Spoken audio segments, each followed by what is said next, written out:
Bonjour à tous. On va laisser 2-3 minutes que les gens arrivent. Pour introduire donc Caroline Chopineau, Hub Francia, on a le plaisir aujourd'hui de recevoir l'AFNOR pour ce webinaire atelier autour de la normalisation et de la régulation. Donc surtout, n'hésitez pas à poser toutes vos questions, en particulier dans l'onglet questions, sinon on va les perdre. Donc l'idée de cet atelier, c'est de vous faire un peu une introduction sur ces problématiques de normalisation, en particulier dans le cadre de l'AI Act. Au Hub Francia, on a énormément travaillé sur ce sujet, qu'on a laissé un peu de côté ces derniers mois, et on est vraiment ravis d'avoir ce webinaire aujourd'hui sur ce sujet-là. L'idée, c'est d'avoir par la suite un autre atelier sous format webinaire qui se tiendra le 12 juillet à 17h. Toujours avec l'AFNOR, où on rentrera plus dans les détails opérationnels de ces sujets de normalisation, et aussi en fonction des questions qui seront posées aujourd'hui, s'il y a des sujets à creuser, ce sera l'occasion. Donc notez tout de suite dans vos agendas, 12 juillet à 17h, on fera partir les invitations en priorité à ceux qui ont été là aujourd'hui. La démarche, c'est vraiment de continuer ensuite sur le deuxième semestre sur ces problématiques de normalisation en partenariat avec l'AFNOR et avec tous ceux qui se porteront volontaires pour avancer sur ces sujets, mieux comprendre et continuer à sensibiliser sur les problématiques de normalisation. Donc, on reviendra vers vous sur ces sujets-là à la rentrée. En attendant, merci à tous d'être là et je suis ravie donc de recevoir aujourd'hui Louis Morilla et Patrick Bezombe qui vont vous faire la présentation, et Caroline Decondé qui sera là également pour répondre à toutes vos questions. Donc Patrick et Louis, je vous laisse la parole. Merci beaucoup Caroline pour cette introduction. Je vais tout d'abord me présenter. Je suis Patrick Bezombe, je suis président du comité de normalisation IA à l'AFNOR. Je suis vice-président du comité de normalisation JTC 21 au Senelec, donc au niveau européen. Je suis également chef de délégation française à normalisation de l'IA à l'ISO et l'IEC.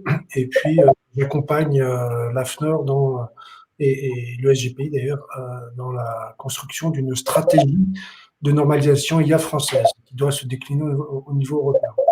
Donc j'ai beaucoup de casquettes, j'en ai quelques autres également. Je continue à travailler un petit peu pour le ministère des Armées en tant que réserviste sur la normalisation de l'IA. Voilà. Louis, je te laisse te présenter.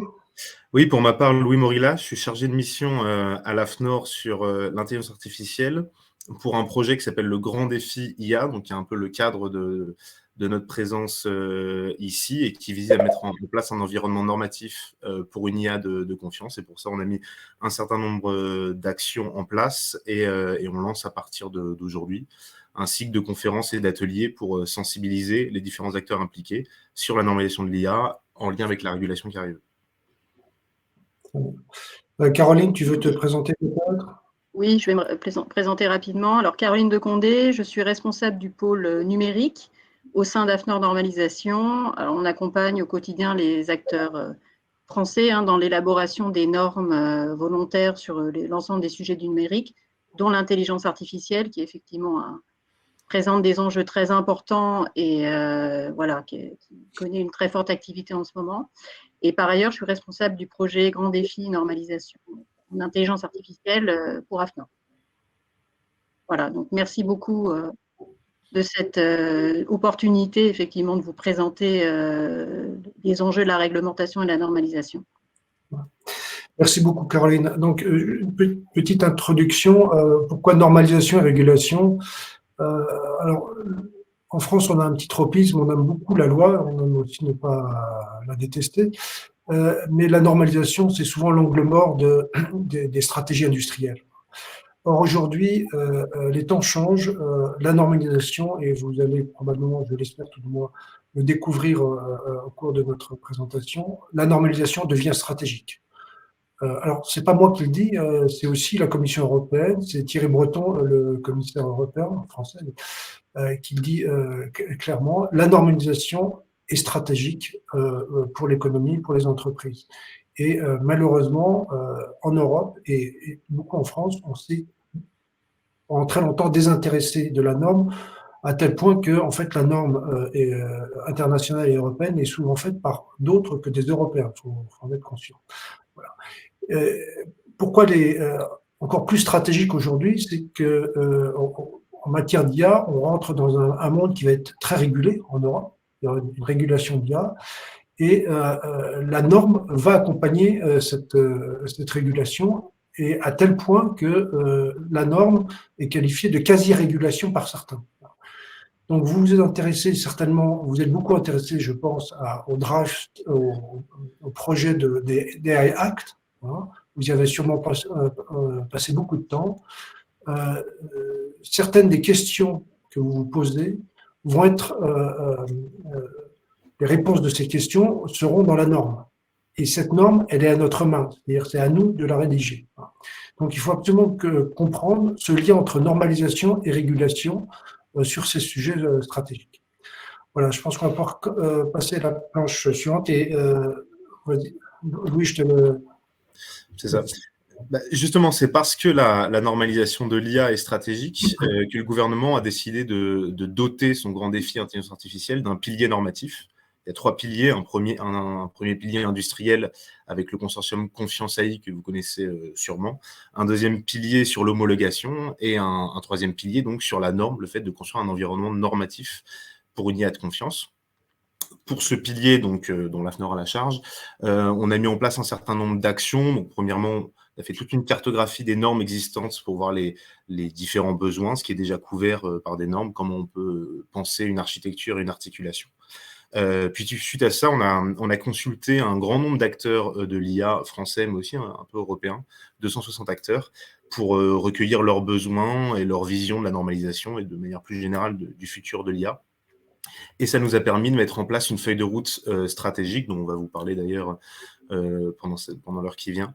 Et maintenant, la nouvelle étape, disons, c'est de mobiliser un réseau d'acteurs, et notamment des acteurs qui ne seraient pas sensibilisés ou qui ne connaîtraient pas la normalisation de l'IA, parce que la régulation et donc la normalisation va concerner tout le monde et qu'on a besoin de l'avis, des positions et des ressources différentes qu'il peut y avoir au niveau de l'IA en France. Et donc pour ça, on lance une plateforme de concertation, de réflexion sur la normalisation de l'IA avec le Hub France IA, qui vise à développer une vision stratégique autour de la normalisation de l'IA, à construire le réseau d'acteurs, comme je le disais, et surtout à mobiliser des participants qui seraient enclins à poursuivre cette feuille de route, à proposer des actions opérationnelles et à vraiment se mobiliser pour normaliser l'intelligence artificielle.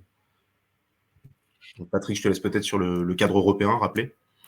Donc, bon, la démarche, elle est d'origine politique. Hein, c'est la nouvelle Commission européenne qui a lancé ces débats sur l'IA. Enfin, la précédente avait lancé le High Level Group sur l'IA, mais la nouvelle Commission, dès son arrivée, s'est engagée à réguler le numérique et de même à investir sur tout ce qui était développement durable. Dans la pratique, il y a un lien fort entre les deux. Voilà. Donc, le cadre politique fixé donc à plus haut niveau, c'est on veut en Europe un système de certification de l'IA. Donc, c'est fort, hein, c'est-à-dire un système de marquage, c'est donc certifiant une IA digne de confiance. On veut des règles uniformes pour les 27.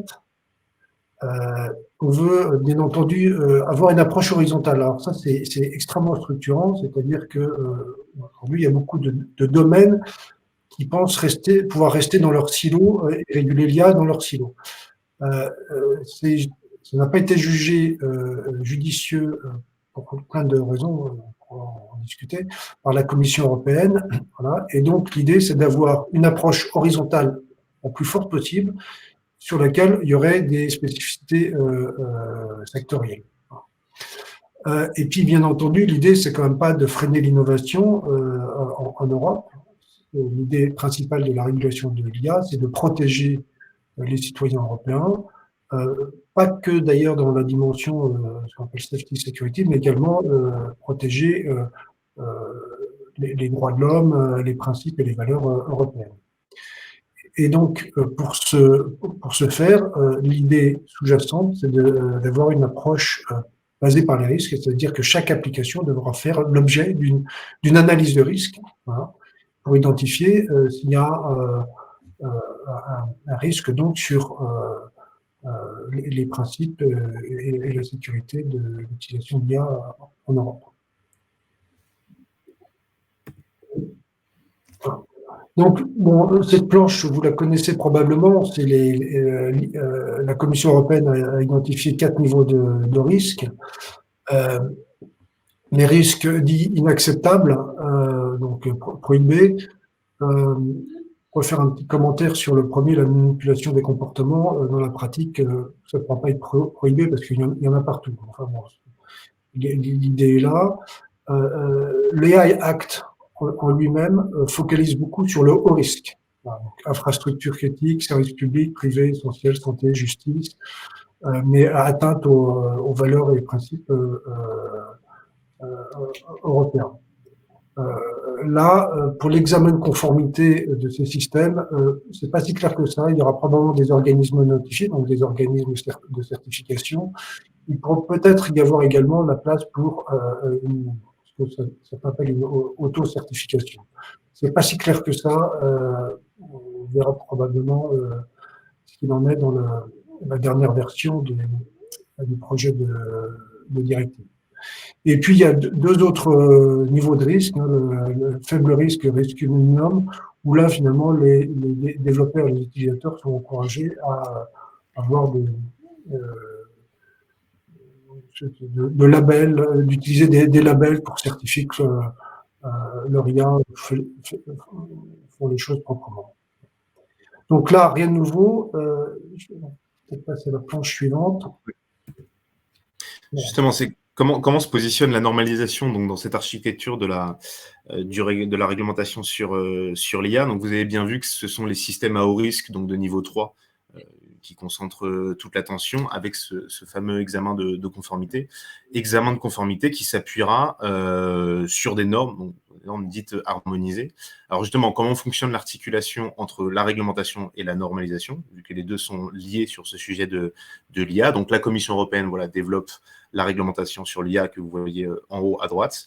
Et dans le même temps, elle fait une requête de normalisation auprès des organismes européens de normalisation, donc le CNCNEC et l'ETSI, qui doivent développer donc, des normes au niveau européen, donc vous allez voir la liste par la suite, qui doivent développer des normes, ou alors les reprendre d'un niveau international, reprendre des normes déjà existantes, donc par exemple celles qui sont développées à l'ISO, l'IEC, et pourquoi pas aussi l'ITU. Donc c'est une requête de normalisation, donc vous verrez le calendrier par la suite, que fait la Commission européenne envers les organismes européens de normalisation, qui vont développer ces normes, et ce qui nous donnera un corpus final avec un ensemble de normes harmonisées, donc sous mandat de la Commission européenne, qui feront partie du nouveau cadre réglementaire, entre guillemets, sur l'IA, le cadre général sur l'IA.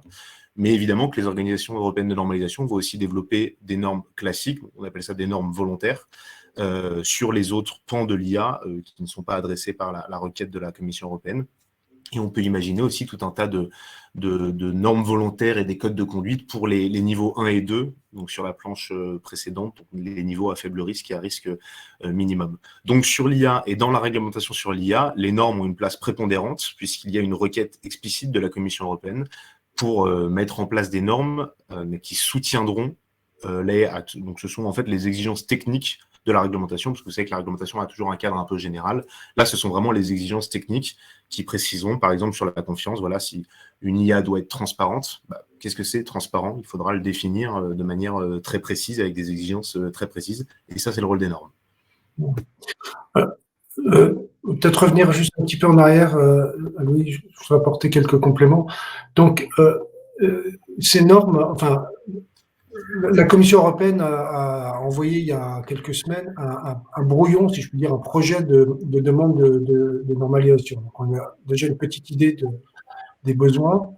En fait, les normes vont porter sur les produits et les services, mais pas que. Elles vont aussi porter sur les organisations qui devront développer un système de management de la qualité, un système de management des risques sur l'IA. Donc, ces normes vont être extrêmement structurantes pour toutes les entreprises qui voudront développer des systèmes à haut risque. Et il est très, très important d'anticiper. C'est-à-dire qu'il ne faut pas attendre la dernière minute pour se dire quelle est la norme qui va me permettre d'être conforme. Une certification d'un système de management de la qualité, ça se fait pas du jour au lendemain. Ça se prépare, ça s'anticipe. Il faut trouver le bon organisme certifié qui peut certifier, enfin notifié qui peut certifier ça. Donc, il pourrait être un avantage compétitif pour la France si on est préparé à ce qui va arriver. Donc, il faut absolument anticiper et ne pas attendre la dernière minute. Donc, c'est, je pense, l'un des objectifs que BAFNOR développe, c'est de permettre aux entreprises de comprendre un petit peu l'écosystème réglementaire et normatif qui va structurer le marché européen. Voilà. Et donc cet écosystème global, le voici. Donc c'est une articulation entre réglementation, normalisation et certification. Donc si on part d'en haut à droite, donc une réglementation donc pour les systèmes d'IA au risque, un certain nombre d'exigences techniques qui seront détaillées dans un corpus de normes harmonisées. Donc c'est la fameuse requête de normalisation de la Commission européenne. Les normes harmonisées. Donc voilà, Patrick, vous l'avez déjà présenté un peu dans les grandes lignes. Donc, il y a 10 volets particuliers. Donc, vous pouvez voir voilà, le Risk Management System, des normes sur la gouvernance, des normes plus sur des caractéristiques de la confiance comme la transparence, robustesse, cybersécurité, Quality Management System, etc. Et même jusqu'à l'évaluation de conformité, donc le point numéro 10. Donc, c'est assez complet. Et voilà, il y a beaucoup d'éléments à normaliser, mais ça brosse des exigences techniques assez larges pour soutenir la réglementation. Donc, ces normes harmonisées vont être développées et les examens de conformité pourront s'appuyer donc sur ces normes harmonisées comme présomption de conformité à la réglementation, puisqu'elles seront directement intégrées dans la réglementation. Et c'est là que viennent les fameux organismes notifiés, dont d'ailleurs il faudra définir les compétences, parce que si des organismes sont compétents pour jauger si un système d'IA est conforme ou pas, il faut bien définir les compétences de cet organisme-là, pour une transparence totale, évidemment. Et la certification IA de confiance, dont parlait Thierry Breton, qu'on a vu précédemment, donc le fameux marquage CE.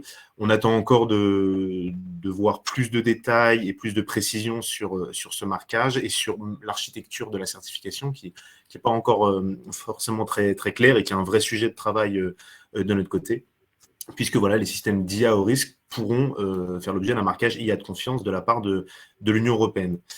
Donc voici tout le cycle, entre guillemets, entre la réglementation, la normalisation et la certification, les trois étant bien sûr connectés dans un délai assez court. Ce délai court, justement, voici le calendrier. Donc vous voyez qu'on est déjà mi-2022 avec la requête de la Commission européenne qui vient de sortir il y a quelques semaines, une publication qui est prévue de l'AI Act qui est prévue courant 2023 et une mise en application, enfin une entrée en vigueur de l'AI Act qui est prévue courant 2025. Et donc, dans le même temps, alors que la normalisation a déjà recueilli les besoins et mis en place donc une stratégie au niveau français et européen, on avait anticipé, donc ça c'est plutôt une bonne chose pour pouvoir avancer vite. À partir de maintenant, c'est le développement de normes harmonisées, donc soit une création de zéro de la part du CNCDLEC, des organisations européennes, soit l'adoption de normes internationales, ISO et IEC, donc avoir le format qui sera pris pour aussi une meilleure efficacité. La deadline pour les normes harmonisées, c'est le 31 octobre 2024, donc vous voyez que le délai est assez court.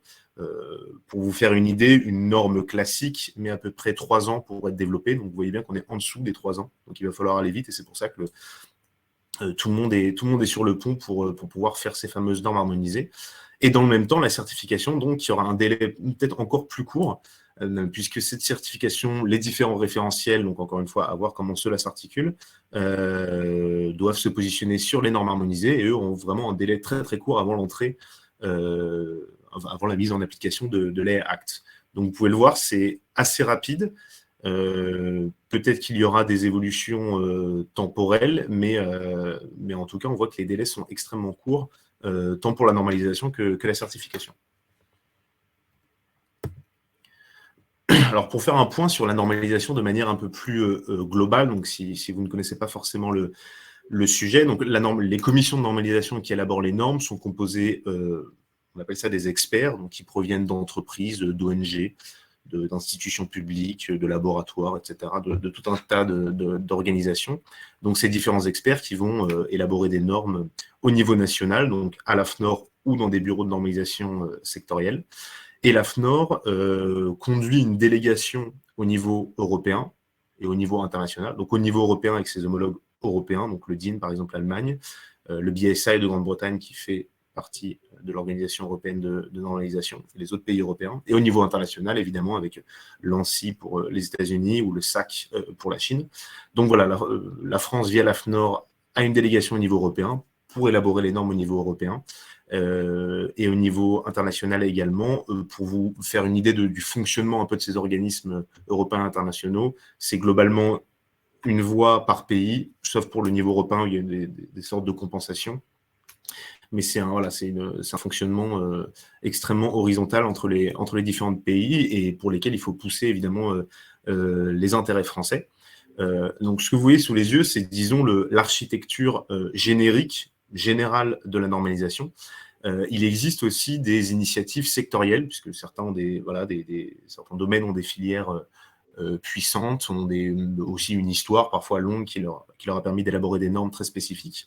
Mais en fait, dans le cadre de la normalisation de l'IA, c'est vraiment l'approche générique et horizontale qui va prévaloir sur l'approche sectorielle, et ceci pour un certain nombre de raisons qu'on va vous détailler.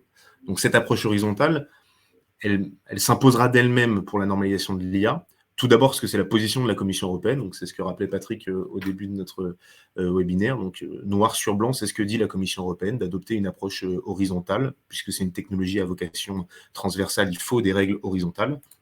Donc, l'impulsion politique est plutôt claire à ce sujet. Deuxièmement, l'approche horizontale est également plébiscitée par les acteurs de l'IA. Donc, dans la consultation que nous avions faite, nous avions posé la question aux différents acteurs. Et donc, ce que vous voyez, c'est un peu petit sur l'image. Ce que vous voyez, c'est que on leur a demandé quelle est la part de normes souhaitée entre des normes horizontales, donc applicables à tous les secteurs, et des parts verticales, sectorielles, donc applicables uniquement à un domaine. Et vous voyez qu'en fait, le tronc commun est quand même plébiscité. Alors, certains veulent vraiment que des normes horizontales, certains veulent que des normes verticales, mais globalement, le tronc commun, disons que la réponse générale est d'avoir un tronc commun entre 60 et 80% de normes horizontales et le reste de normes verticales. Ce qui est intéressant de voir ici, dans les différentes réponses qu'on pouvait voir, c'est que les startups et les PME plébiscitaient davantage les normes horizontales, une approche horizontale, alors que les industries lourdes, disons, privilégiaient davantage une approche verticale, donc qui s'explique ce que je vous disais tout à l'heure.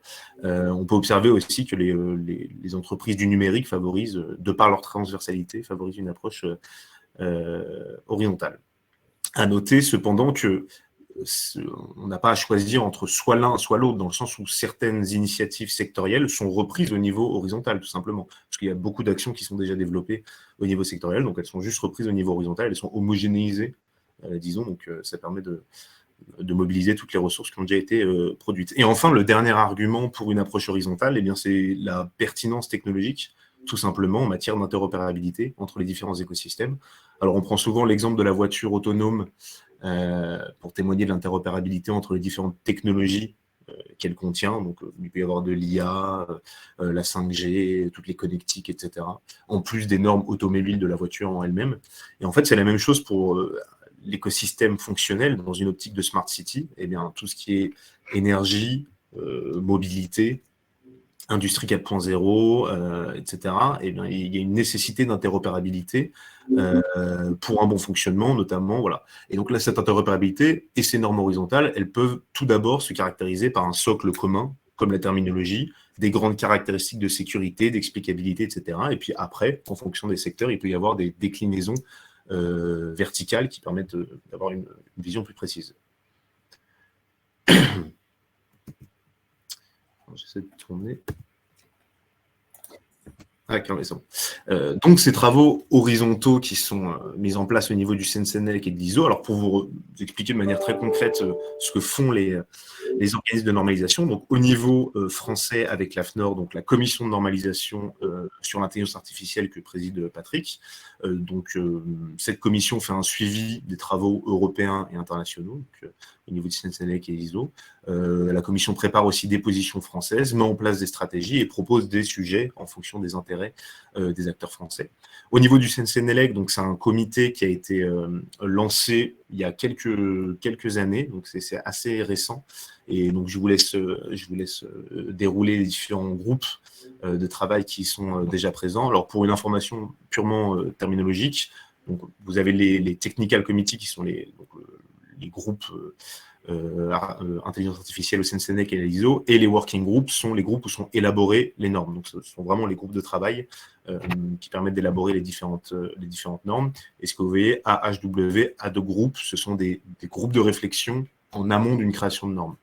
Ce qui est intéressant là sur le CNCNELEC au niveau européen, donc, c'est que la France est plutôt bien positionnée, puisque vous voyez les 2 derniers groupes surlignés en noir, donc sur une approche unifiée des caractéristiques de la confiance. On a un lead français, et de la même manière sur le groupe 8, sur un catalogue de risques et sur le risque management, il y a également une impulsion française. Et d'ailleurs, je peux noter aussi le groupe numéro 6 sur le nudging, qui est aussi piloté par la France. Donc, on est plutôt bien placé au niveau européen, parce qu'on a développé une stratégie notamment, qui nous permet justement de mobiliser les acteurs pour faire les normes les plus pertinentes en fonction de nos intérêts. Et du côté de l'ISO, donc au niveau international, il y a 5 grands groupes de travail que vous pouvez voir. Le groupe numéro 3 étant extrêmement important sur la trustworthiness, où la France a réussi à positionner un certain nombre de normes, mais où les enjeux justement sur les caractéristiques de la confiance, qui constituent quand même le nœud de la normalisation de l'IA. Donc on trouve également beaucoup d'intérêt sur ces groupes. Donc voilà une vue un peu générale des différents groupes, des différents sujets, ou comment sont répartis en tout cas les travaux au niveau européen et international. Si on fait un panorama maintenant plus politique, entre guillemets, des acteurs impliqués au niveau international de l'ISO, en fait, dans la participation internationale, il y a 2 éléments à retenir, il y a 2 métriques pertinentes pour juger de l'influence d'un pays.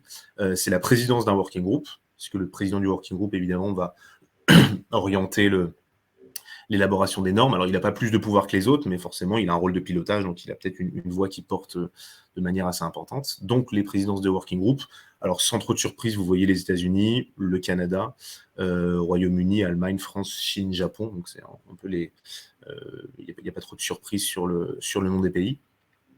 Et vous avez les project leaders de normes, qui est la 2e métrique importante. Ce sont les individus qui portent les normes. Et là, on voit que la Chine, le Royaume-Uni et la Corée du Sud sont bien positionnés. Le Japon aussi, les États-Unis dans une moindre mesure. Alors que nous, par exemple, la France, on n'est qu'à 2 project leaders de normes. Donc, on voit que les acteurs impliqués sont assez représentatifs des rapports de force qu'on peut voir de manière générale sur le numérique et sur l'IA.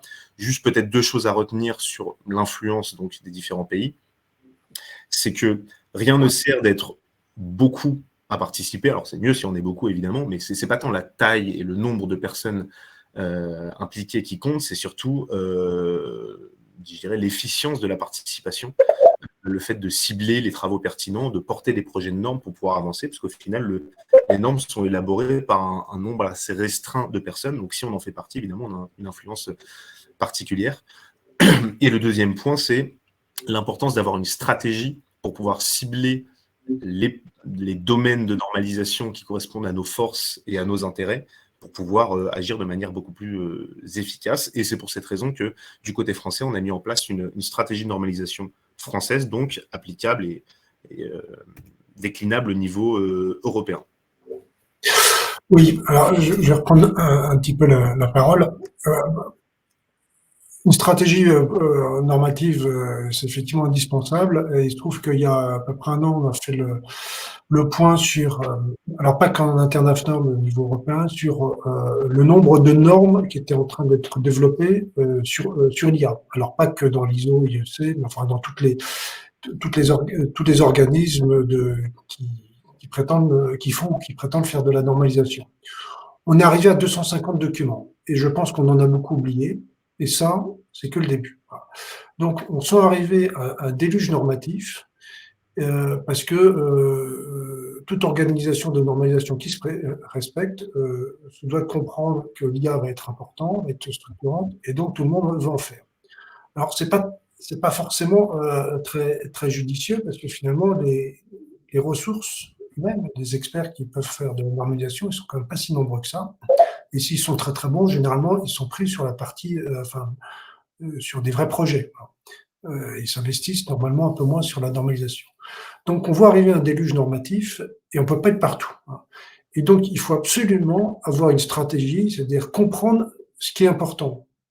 Là où il faut agir. On ne peut pas être partout, et d'ailleurs toutes les normes ne seront pas du même niveau qualitatif ou du même niveau d'intérêt.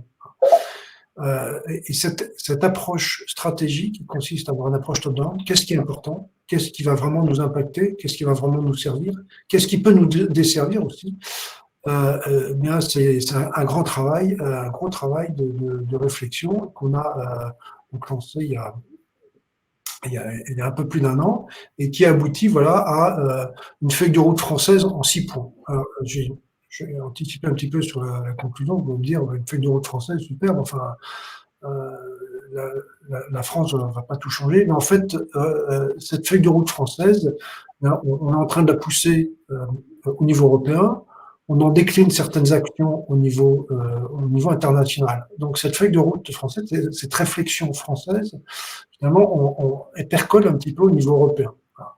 Alors, cette feuille de route en 6 points, en quoi elle consiste? Tout d'abord, il y a tout ce qu'on appelle les normes sur la confiance et le domaine d'emploi. C'est-à-dire qu'aujourd'hui, tout le monde dit on veut des normes robustes, explicables, transparentes. Bon, on se rassure. Le problème, c'est que tant qu'on ne sait pas ce que c'est que la transparence, la robustesse, et ainsi de suite, on se berce de mots et on n'ira pas très loin.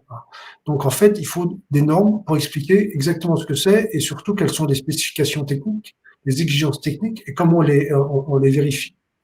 Donc ça, c'est la première étape. Il y a une étape sur le management des systèmes d'IA. C'est-à-dire qu'à un moment donné, chaque organisation qui prétendra faire de l'IA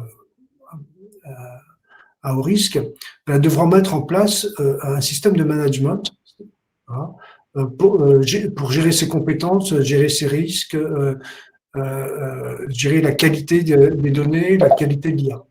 Et donc ça demande une organisation particulière. Après ça, il y aura des normes sur tout ce qui est supervision et reporting. Alors ça, c'est demandé par la Commission européenne, entre autres, mais enfin, il y a une exigence sociétale au-delà de cette demande réglementaire. L'IA peut faire peur à certains, donc on a besoin de mettre en place des systèmes de supervision de l'IA. Et puis, malheureusement, il y aura des accidents parce que c'est la vie, aucun système n'est 100% sûr. Et donc, il faudra assurer un système de reporting, voilà, post-market, comme on dit, mais à chaque fois qu'il se passera quelque chose, il faudra être capable d'auditer, de comprendre et d'améliorer les produits et les services, voire les standards. Le point 4, c'est ce qu'on appelle les organismes notifiés, c'est-à-dire qu'il y aura très certainement des organismes, des tiers de confiance, qui feront la certification des processus, des organisations et des produits et des services. Ces organismes, il faut faire extrêmement attention à ne pas biaiser le marché européen en ayant des exigences très faibles sur les compétences de ces organismes notifiés. Il ne s'agirait pas qu'on ait des organismes français ou allemands qui soient extrêmement compétents et donc très exigeants, avec un certain niveau d'exigence, et que d'autres organismes notifiés dans d'autres pays n'aient pas de compétences et laissent passer n'importe quoi. Auquel cas, ce serait de nature à biaiser complètement le marché européen.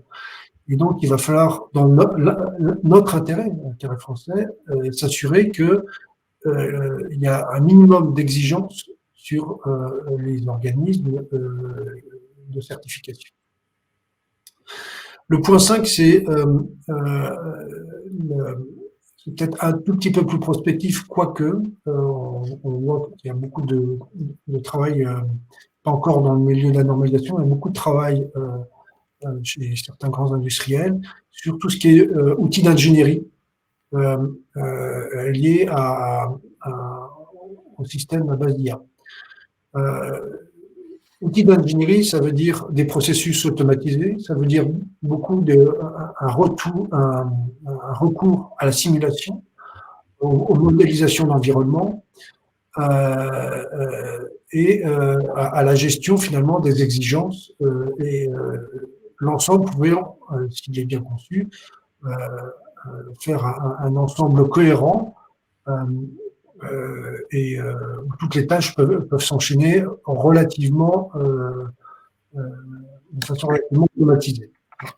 Donc ça, c'est un petit peu plus prospectif pour l'instant, mais il faut qu'on soit quand même confiant. Je pense que les industriels, les participants au programme Confiance.ai, piloté par le secrétaire général pour l'investissement, travaillent sur ces outils numériques.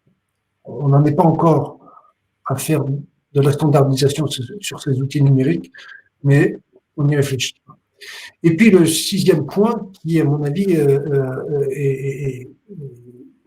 qui d'ailleurs, au-delà de mon avis, il est ressorti comme l'un des points les plus importants dans le sondage, c'est simplifier l'accès aux normes et favoriser l'innovation. Alors la normalisation, comme la réglementation d'ailleurs, a souvent été accusée de freiner l'innovation en Europe. Ça peut être le cas si on n'y fait pas attention, hein. Mais ça peut être aussi un avantage compétitif si on est proactif. Voilà. Donc, mais il y a quand même des points de vigilance à avoir, à savoir, il faut s'assurer qu'on ne va pas crouler sous un déluge normatif. Voilà. Si demain, il faut 40 normes harmonisées pour certifier un produit, je pense que l'Europe aura tout perdu. Donc, il n'y aura pas que 2 normes, malheureusement, mais il ne faut pas qu'il y en ait 40. Et donc, il faut trouver un point d'équilibre raisonnable et s'assurer que les normes soient cohérentes, lisibles, opérationnelles. Donc ça, c'est vraiment un axe fort. Et c'est probablement là où on attend des partenaires comme le Francia, le France Digital, pour pousser cette exigence à tous les niveaux, à l'intérieur des organismes de normalisation, mais également au niveau politique français, au niveau politique européen, parce que certains organismes de normalisation ne voient absolument aucun inconvénient à développer 15 normes pour répondre à un problème. Et ça, ce serait pas... Du point de vue de la norme, on a quelque chose d'intéressant, mais du point de vue de l'accessibilité à la norme et de leur utilisabilité, je pense qu'on aurait tout perdu. Voilà donc les 6 points de la feuille de route française. Et comme je disais tout à l'heure, ces points-là, ils sont poussés, repris au niveau européen et également au niveau ISO IEC, pour certains en tout cas. Ok, donc on a essayé d'être clair et concis, et avant de répondre à vos questions, donc un point sur les prochaines étapes du coup de ce projet. Donc comme le dit Caroline dans le chat, le prochain webinaire est prévu le 12 juillet 2022. On essaiera d'aborder de manière plus opérationnelle le fonctionnement donc de la normalisation de l'IA, son fonctionnement, les différentes stratégies qui sont mises en place, comment la normalisation de l'IA soutient les actes, de quelle manière, quelles sont les actions françaises, etc. Le positionnement des différents acteurs. On a aussi un autre sujet qui est important, donc vous en avez parlé le long de cette présentation, c'est le rôle de l'analyse de risque et des examens de conformité, qui sont des points à éclaircir pour les différents participants. Donc nous, c'est des travaux aussi qu'on a de notre côté pour essayer de comprendre de la manière la plus précise, de positionner les différentes entreprises françaises dans leurs intérêts. Donc voilà pour le prochain webinaire qui est prévu avant l'été, et l'objectif donc de cette plateforme, de ce groupe de réflexion lancé avec le Hub Francia, c'est également de mettre en place des ateliers à partir de la rentrée, donc en septembre 2022, des ateliers qui ont pour vocation à être extrêmement horizontaux, donc pas forcément top-down, mais vraiment que tout le monde puisse partager des retours d'expérience, des cas d'usage, des réflexions, etc. Donc quelque chose qui stimule la réflexion. On a un certain nombre d'idées de sujets, donc la normalisation et l'innovation, sur comment justement, c'est un peu le point de conclusion de Patrick, comment faire des normes sans freiner l'innovation et comment faire en sorte que la normalisation soit disons, pas favorable, mais permette encore plus l'innovation. On a aussi plein de sujets sur les territoires numériques et les data space, donc qui sont des sujets assez importants qui émergent de plus en plus. On a le rôle des outils et des logiciels dans la mise en place d'une IA de confiance. Et aussi, on a un gros sujet sur le Green AI qui est structurant et qui pourrait même être porté au niveau européen. Enfin, on sait qu'au niveau de la réglementation, il y a aussi des réflexions en ce sens. Donc, voici une idée des prochains ateliers. Espérons que vous êtes nombreux à vouloir participer à ces différents ateliers qui permettent donc, in fine, pour reprendre les objectifs initiaux de cette plateforme, qui permettent de mobiliser un réseau et surtout d'identifier tous vos besoins et toutes vos réflexions aussi pour pouvoir porter de la manière la plus représentative et pertinente les intérêts des startups, des PME, même des grandes entreprises françaises dans la normalisation de l'IA. Voilà, donc on écoute vos différentes questions, si vous le souhaitez. Je vois qu'il y en a dans le... J'en vois une dans le... Oui, il y en a dans le chat, ouais. Je lis de manière générale sur cette initiative de normalisation, y a-t-il des intérêts français qui ont été particulièrement identifiés? L'intérêt français, c'est d'être prêt le jour où la réglementation va arriver. Alors vous me direz, c'est l'intérêt de tout le monde, hein, mais enfin, là on a une casquette AFNOR. Si on n'est pas prêt le jour où la réglementation sera applicable, on va perdre des mois et de conformité. Et comme je disais tout à l'heure, c'est être prêt à temps, ce sera un avantage compétitif. D'autant plus que, notamment pour tout ce qui est certification des organisations, il ne faut pas croire que ça se fera d'un claquement de doigts. Je l'ai mentionné tout à l'heure. Il faudra y réfléchir, se préparer. Donc, je pense que le premier intérêt, c'est être prêt. Voilà. Éventuellement, participer à la normalisation pour s'assurer que certains points ne seront pas bloquants. Il pourrait y avoir des exigences farfelues. Enfin, c'est pas d'avoir des exigences intelligentes, mais même sans être farfelu, il peut y avoir des exigences tellement floues qu'on ne sait pas qu'en faire. Voilà. Donc, et puis c'est participer à la normalisation, c'est aussi une façon de comprendre quels sont les enjeux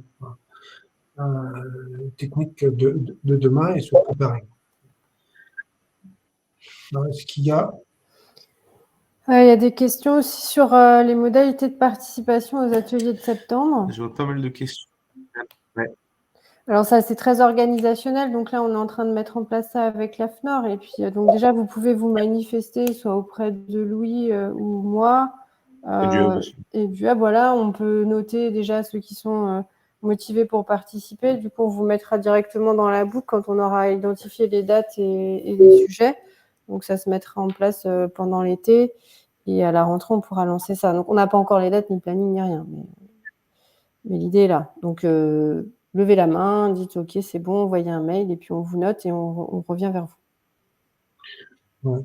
Je vois, je voudrais réagir à une remarque dans le chat là, sur le risque de mettre des pans entiers d'activités, donc comme l'assurance, dans l'IA. Alors, l'IA, c'est l'IA, on ne choisit pas, mais il y en aura partout, effectivement, il y en aura dans l'assurance. Le problème, c'est que dans l'assurance, il y aura des risques, alors qui ne seront pas forcément au sens safety, security, mais qui vont porter éventuellement atteinte aux principes et aux valeurs européens et aux droits de l'homme. Par exemple, il pourrait y avoir dans le milieu assurantiel comme dans le milieu bancaire des discriminations. des discriminations à l'embauche, des discriminations sur des tarifications, voilà, il faudrait pas forcément. Si une même assurance est vendue plus cher à un homme qu'à une femme, ou vice-versa, bon, ça doit interroger. Alors, si c'est le cas, il faut pouvoir apporter une raison. Et donc, ça fait partie des systèmes à haut risque, hein, dès qu'il y a discrimination, et il faudra les gérer, il faudra expliquer. Alors, effectivement, c'est pas comme les risques au niveau d'une centrale nucléaire, mais ce sont des risques sociétaux importants. Le pire qui puisse nous arriver, ce serait un hiver de la confiance, c'est-à-dire où il y a des IA qui soient utilisées un peu à tort à travers et où il y a un réveil sociétal qui aboutirait à comprendre que finalement les choses sont développées n'importe comment, hein, et pourrait y avoir un rejet. Et là, ce serait extrêmement dommageable pour le tissu économique européen.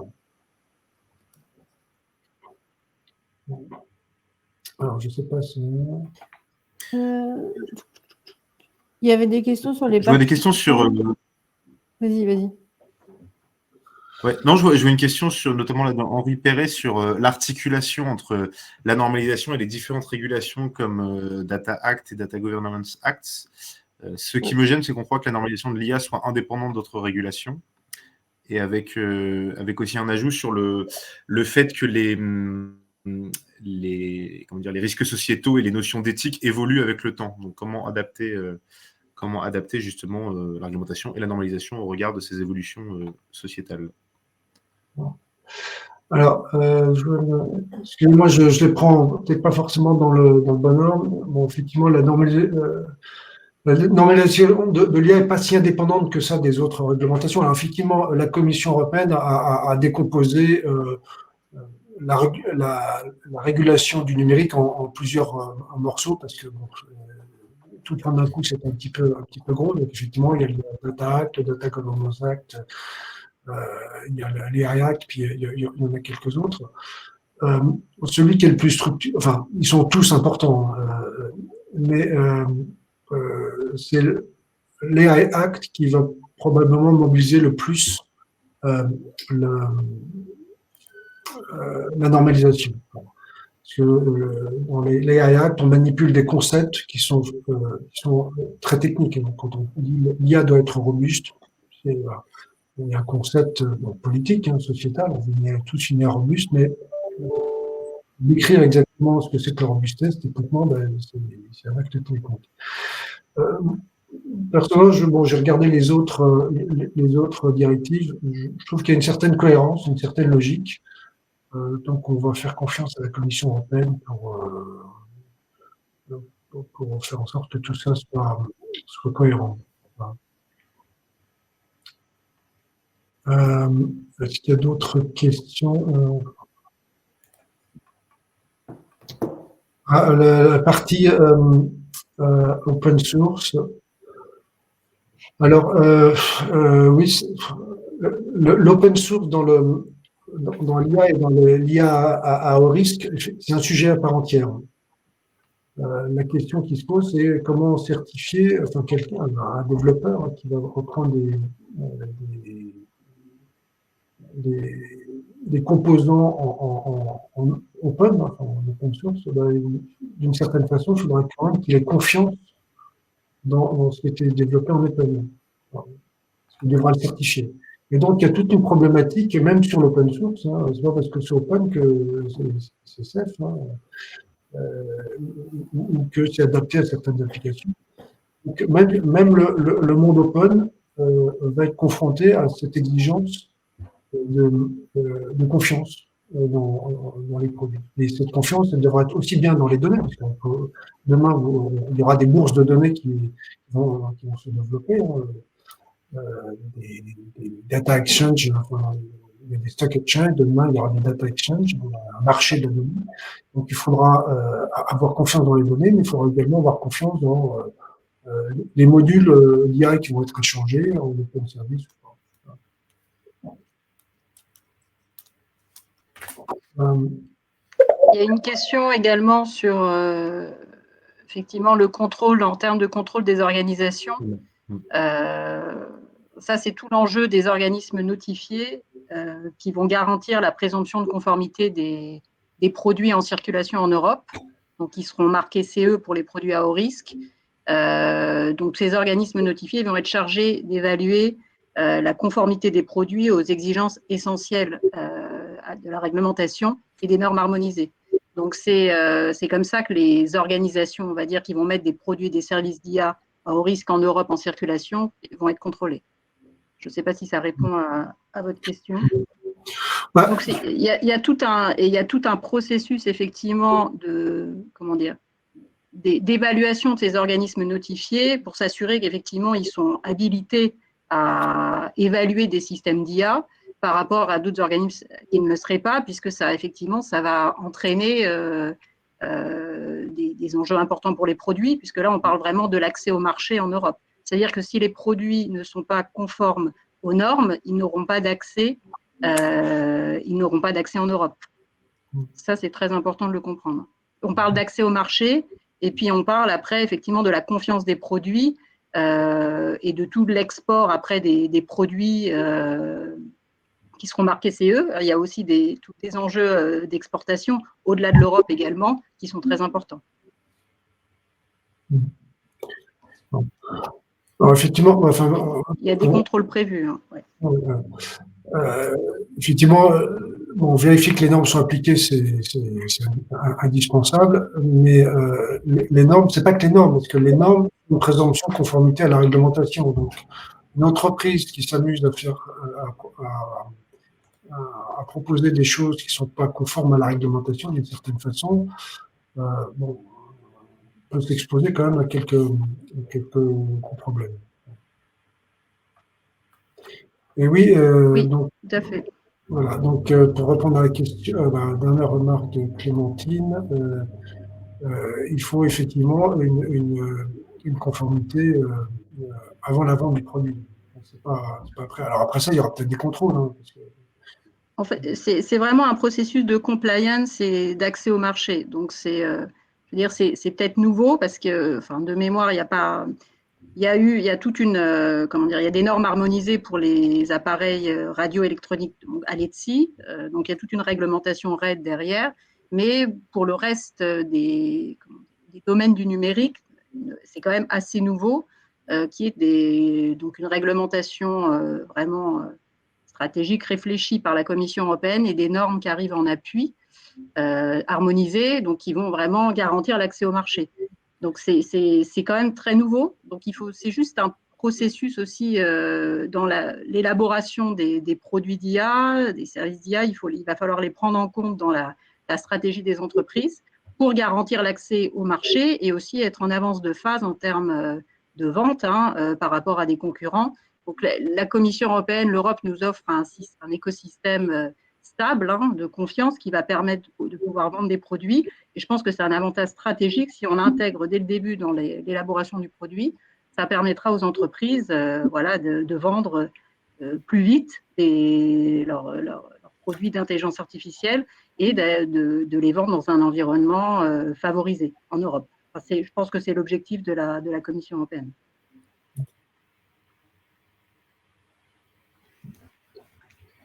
C'est une nouvelle question.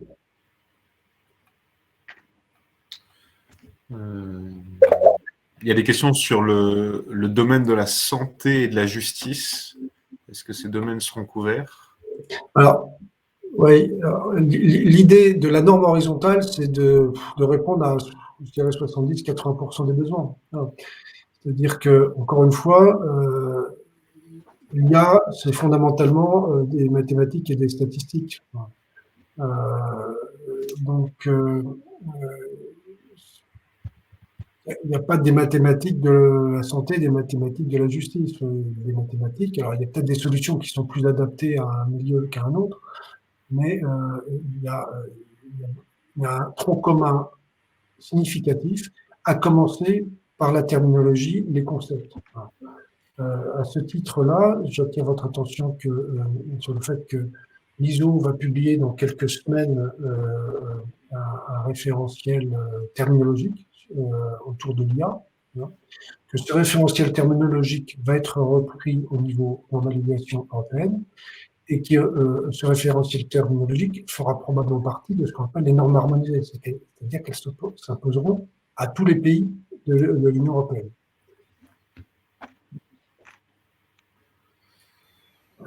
Il y a des questions sur les organismes pour auditer les systèmes et les projets au risque et une question sur les bonnes pratiques en attendant l'arrivée des normes. Donc, question. Alors, dans question,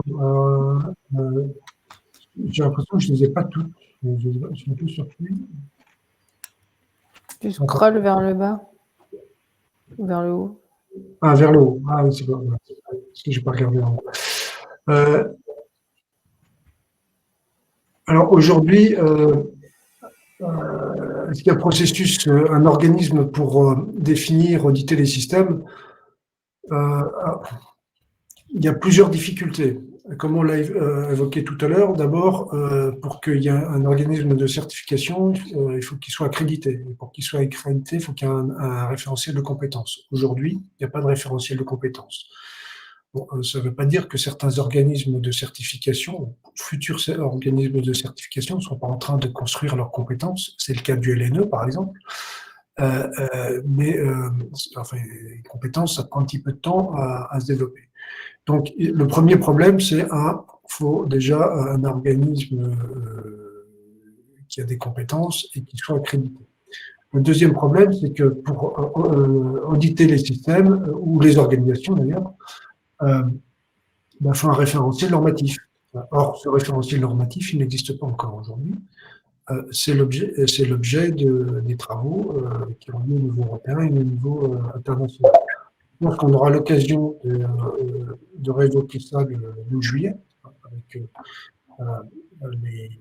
notre roadmap normative au niveau européen, qui est un peu issue quand même de la roadmap française, il faut dire, où on essaye de diminuer un peu le nombre de normes et de faire des normes un petit peu plus opérationnelles. Alors, je vois... est-ce qu'en attendant l'arrivée de ces normes et certifications, a-t-il des bonnes pratiques concrètes et précises à recommander? Moi, j'aurais tendance à dire, alors,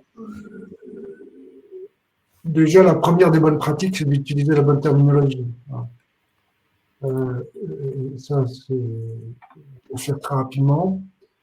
La deuxième bonne pratique, c'est commencer à s'intéresser à tout ce qui est normes de management de la qualité. Donc, l'ISO 9001, il y aura la 27001 pour tout ce qui est cybersécurité, il y aura une norme qui est en cours d'élaboration qui est la 42001, qui est le management des systèmes d'IA. Après ça, vous pouvez commencer à regarder certaines normes qui sont en cours de rédaction. Alors ça peut être l'intérêt que vous pourriez avoir à vous inscrire à la FNOR, c'est que vous pouvez avoir accès au projet de normes. C'est-à-dire avant même qu'il sorte, pouvoir contribuer. Et donc, en comprenant un petit peu ce qu'il y a dans la norme, ça vous permet d'anticiper même sur la publication de la norme. Donc ça, c'est une recommandation, une bonne pratique. Merci Patrick. Je pense qu'on peut prendre une dernière question. Là, je vois que Henri est en train de taper. Vite. Oui. On peut aussi imaginer que les normes européennes telles qu'elles sont développées, tout l'écosystème européen de marquage CE, qui est des normes qui soient aussi appliquées dans d'autres zones géographiques. Donc ça, on l'a vu sur d'autres technologies, hein, pas le numérique, mais il y a voilà, comme le système était solide, ça a été directement exporté en fait dans d'autres pays. Donc, ce qui garantit aussi un accès au marché de ces autres pays pour les industriels européens. Ça, c'est important aussi de le noter. Le modèle européen pourrait s'exporter. Ouais. Après, il y a aussi un écosystème qui va se créer autour de l'IA de confiance, c'est-à-dire que les grands donneurs d'ordre, hein, je sais pas, un Airbus, un Thales, un Safran, voilà, vont devoir, eux, mettre en place tout ce référentiel de normatif pour leur permettre de gérer la qualité, et ainsi de suite. Donc, ils seront ISO 9001, ISO 42001, 27001, et ainsi de suite. Hein. Et ces grands donneurs d'ordre, finalement, ils vont prendre l'habitude de demander à leurs sous-traitants d'être également certifiés, parce que finalement, ça leur relève un peu de responsabilité. Donc, tout ça, cet écosystème réglementaire et normatif, il va percoler partout. Indépendamment d'ailleurs, on suspecte fortement, indépendamment des systèmes à haut risque. Donc, il ne faudrait pas croire que parce que une entreprise ne vise pas le marché à haut risque, il ne faudrait pas croire qu'elle ne sera pas impactée par cette réglementation et par cette normalisation. Et donc, d'autant plus que quand on développe un composant, on ne sait pas forcément si celui-là va être utilisé dans un système à haut risque. On va avoir une idée, mais il y a des applications, on peut dire, dans certains cas, elles sont pas à haut risque, et puis la même application dans un autre contexte va être à haut risque.